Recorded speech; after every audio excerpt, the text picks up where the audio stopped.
growing Grossley's tomatoes.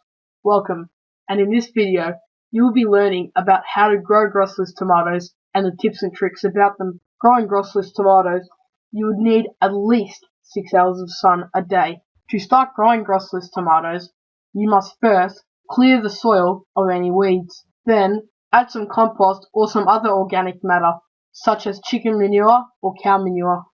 As Grossley's tomatoes are very heavy feeders, you must add liquid fertilizer to them every week and a half or 2 weeks, making sure that the liquid fertilizer is not too diluted or under diluted, as it will not be enough or the soil will get burnt. Grossley's tomatoes are a favourite amongst gardeners because they produce large, red, round fruit. Grossley's translates to big smooth tomato. When planting, ensure that tomatoes are a minimum of 40 centimeters apart from each other. If planting in containers, make sure you have a minimum of 20 liters of soil per plant, especially ensuring that they have enough water on those hot days. Okay, so you space them out. After that, you want to make sure that you care for your tomatoes, so you will prune them by pinching out the suckers as you see here.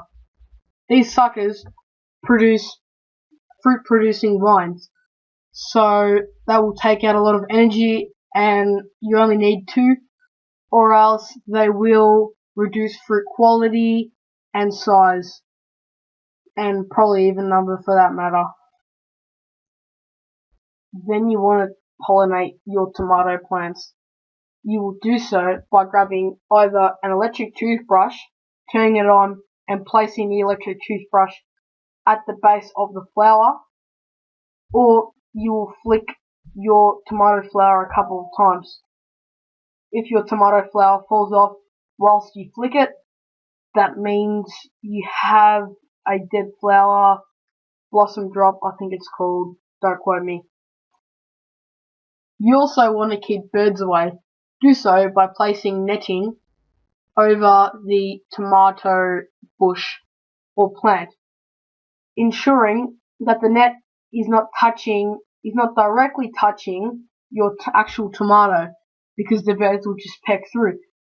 Also, you want something for the tomato to grow up, such as a trellis, a cane, not a really tall bamboo cane, a tomato stake, even a string coming down from a greenhouse if you have one, something like that.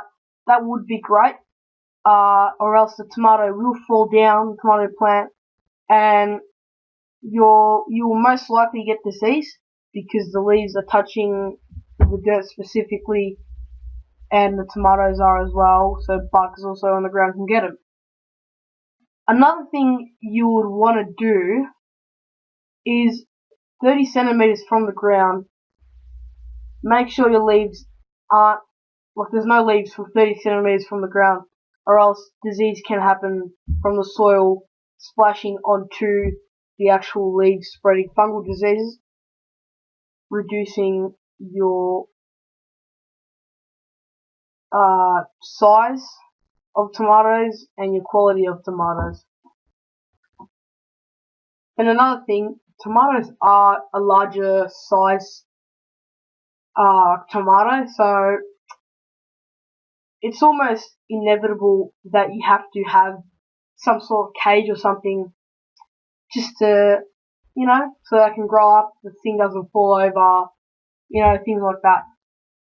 And you'll get much better tomatoes and you'll thank yourself for it. Their life cycle is annual, so every spring, summer to late autumn if you're in Australia. If you're in Queensland, in the hotter regions up there, you can grow all year pretty much.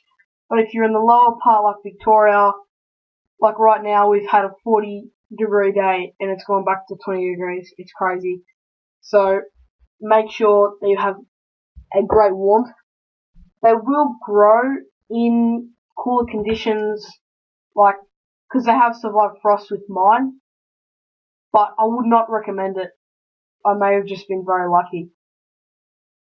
They do not like a very acidic pH. It's like very neutral pH level in the soil.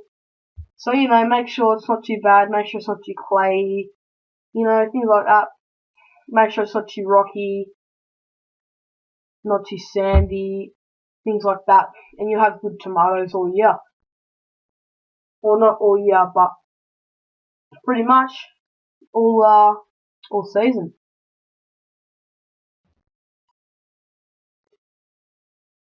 Grossless tomatoes can be used in a number of recipes and such.